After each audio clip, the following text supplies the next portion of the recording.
সুপ্রভাত বন্ধুরা, কেমন আছেন সবাই? আশা করি ভালো আছেন। আপনাদের দোয়া ও ভালোবাসায় আমরাও ভালো আছি। তো চলে আসলাম village blog with Mim YouTube চ্যানেলে আরেকটা নতুন ভিডিও নিয়ে।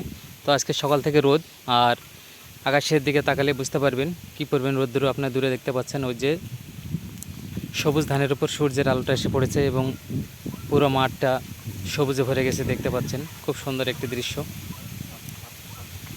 আর সূর্যের তাপটা আজকে হয়তো বেশি হবে, কারণ সকাল থেকেই সূর্যের আলো চোখে পড়তেছে।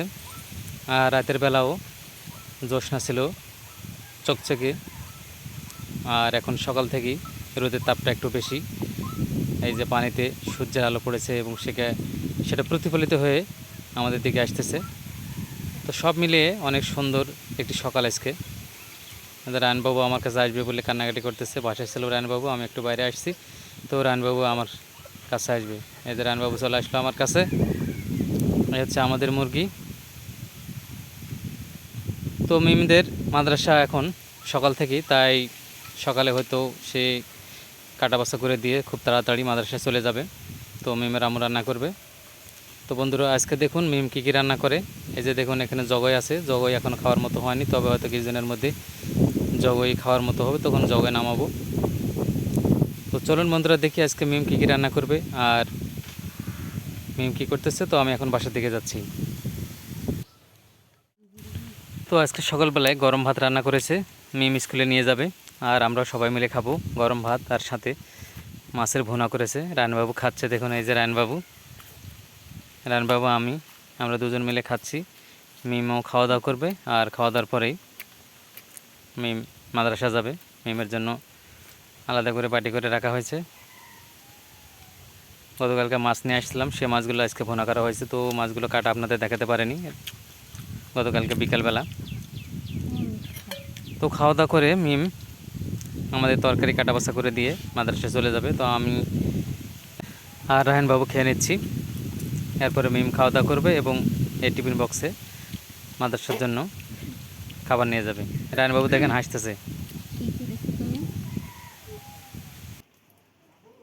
আসসালামু আলাইকুম বন্ধুরা, আপনারা সবাই কেমন আছেন? আশা করি ভালো আছেন। Village blog with Mim YouTube চ্যানেলে আপনাদের সবাইকে স্বাগতম। বরাবরের মতো আবারও চলে আসলাম আপনাদের সামনে কিছু নতুন রেসিপি নিয়ে। আজকে একেবারে একটা নতুন রেসিপি রান্না করব, সেটা হলো স্বাধীনা। এখন কিন্তু স্বাধীনার সময় নয়, তাও স্বাধীনা রান্না করব, কারণ আগে স্বাধীনার সময় স্বাধীনাগুলো আমরা ফ্রিজে রেখে দিয়েছিলাম কেটে হালকা সিদ্ধ করে।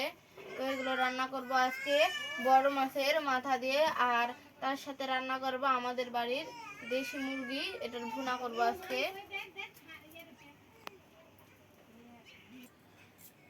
এই মাছটা কালকে আবু বাজার থেকে নিয়ে আনছিল, তো বিকালবেলা কেটে ফ্রিজে রেখে দিয়েছি, বড় ব্রিকেট মাছের মাথা। তো কালকে আপনাদেরকে দেখাতে পারি না। আর এই মুরগিটাও কালকেই সব কিছু রেডি করে ধুয়ে দিয়েছি, জবে করে ফ্রিজে ছিল, এখন বের করে রাখছি।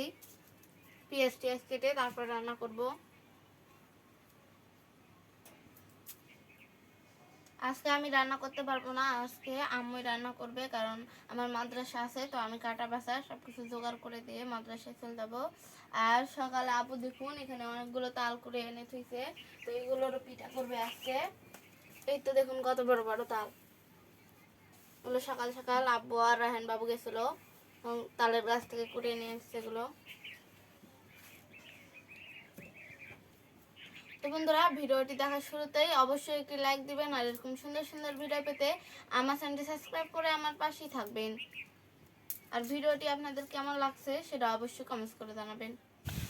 তো বন্ধুরা, রায়নবাবুর মুরগ দেখুন বাসায় চলে আসছে খাবার জন্য। এদিকে রায়নবাবুর আম্মু মাছ এবং মুরগির মাংস দুটোই মশলা দিয়ে মেখে নিচ্ছে, একে একে তেলে ভেজে নেবে। এই যে রায়নবাবু দেখুন চাল দিচ্ছে মুরগিকে। রায়নবাবুর মুরগ আসছে, এজন্য অনেক খুশি। এই যে রায়নবাবু চাউল দিল, মুরগ খাচ্ছে। তো মাংসগুলো ভাজার জন্য আগে তেল দিয়ে দিচ্ছে, কারণ মাংসগুলো আগে ভেজে নেবে, মশলা দিয়ে মেখে রাখছে। গতকালকে এই মুরগটা জবাই করে রাখা হয়েছিল, সেগুলো আগে ভেজে নেবে।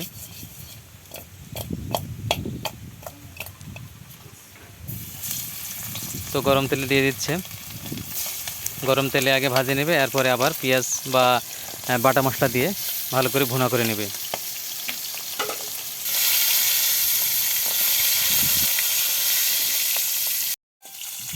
তো বন্ধুরা, মাংসগুলো ভাজা হয়ে গেছে, এখন উঠায় নিচ্ছে। এরপরে মাছগুলো ভেজে নেবে, কারণ যে মাছ দিয়ে সাজনে রান্না করা হবে।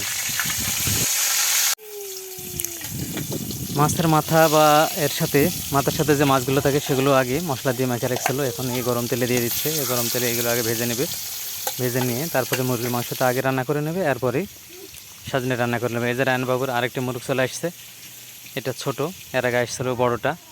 আর রায়নবাবু এখানে খেলা করতেছে, দেখুন। এই যে রায়নবাবু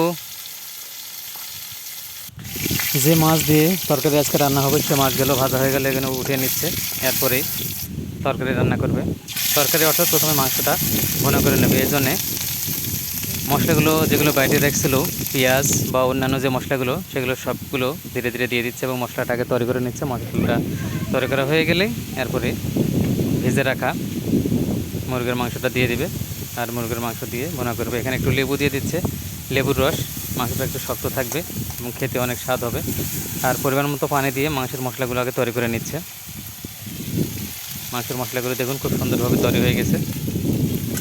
এখন এই মশলার মধ্যেই যে মুরগির মাংস ভেজে রাখলো সেগুলো দিয়ে দিবে। তো পানি দিচ্ছে পরিমাণ মতো। যে মশলাগুলো তৈরি করা হয়েছিল সেই মশলার মধ্যে এখন মুরগির মাংসগুলো দিয়ে দিল। এখন কিছুক্ষণ জাল দিবে, জাল দেওয়ার পরে এগুলো খাওয়ার উপযুক্ত হয়ে যাবে, অর্থাৎ রান্না হয়ে যাবে। এই তো রান্না হয়ে গেল, খুব সুন্দর একটা কালারও চলে আসছে, দেখতে অনেক ভালো লাগতেছে। তো এরপরে সজনা রান্নার জন্য কড়াইয়ে তেল দিয়ে দিল এবং মশলাগুলো দিয়ে দিচ্ছে একে একে। বিশেষ করে বাটা মশলা দিয়ে রান্না করলে খেতে অনেক ভালো লাগবে, তাই আজকে বাটা মশলা দিয়ে রান্না করবে।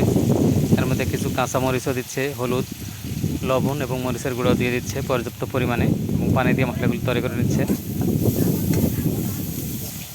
এখন কিছু মশারির ডাল এর আগে সিদ্ধ করে রাখা হয়েছিল ফ্রিজে, সেগুলো দিয়ে দিচ্ছে, কারণ মশারির ডালের সাথেই আজকে সজনা রান্না করবে এবং সাথে থাকবে বড় মাছের মাথা। ডালগুলো সুন্দর করে কষানোর জন্য পর্যাপ্ত পরিমাণে পানি দিয়ে দিল। এখন এগুলো সুন্দর করে এখন কষিয়ে নিতে হবে, আর কষিয়ে নেওয়ার পরে সজনাগুলো দিয়ে দিবে। এগুলো ফ্রিজে রাখা ছিল এবং এগুলো সিদ্ধ করাই ছিল। এগুলো খুব বেশি সিদ্ধ করা লাগবে না, কারণ এগুলো সিদ্ধ করাই ছিল, এর আগে সিদ্ধ করে ফ্রিজে রাখা হয়েছিল। এগুলো দিয়ে দিল, এখন এগুলো সুন্দর করে রান্না হবে। তো বন্ধুরা, অলরেডি রান্না হয়ে গেছে। এখন ভেজে রাখা মাছগুলো এর মধ্যে দিয়ে দিচ্ছে, আর লবণ চাকার পরে আজকে রান্নাটি শেষ হবে। তো বন্ধুরা, রান্নাটি কেমন হলো তো অবশ্যই কমেন্টস করে জানাবেন এবং ভিডিওতে একটি লাইক দিবেন এবং আমাদের চ্যানেলটি সাবস্ক্রাইব করে আমাদের পাশে থাকবেন। তো বন্ধুরা, খাওয়া দাওয়া করে একটু বিকেলের দিকে বাইরে আসলাম, আর আজকের আকাশটা অনেক সুন্দর, পরিষ্কার, এবং আকাশে যে মেঘগুলো আছে সেগুলো দেখতে অনেক সুন্দর লাগতেছে এবং চারিদিকে সবুজের মাঠ। রায়নবাবু আমার সাথে আছে। ধান গাছগুলো কীভাবে বাতাসে দোল খাচ্ছে এবং অনেক সুন্দর একটা পরিবেশ সৃষ্টি হয়েছে। এবং আমি যদি আকাশের দিকে তাকাই তাহলে দেখতে পাবো কী সুন্দর, অনেক সুন্দর সাদা রঙের মেঘগুলো ভেসে বেড়াচ্ছে এবং দূরের দিকে তাকালে অনেক সুন্দর লাগতেছে দেখে। দেখুন পুরো প্রাকৃতিক পরিবেশটা যেন না দেখলে বুঝতে পারবেন না, আসলে অনেক সুন্দর। নিচে সবুজ, তার উপরে সাদা মেঘের ভেলা।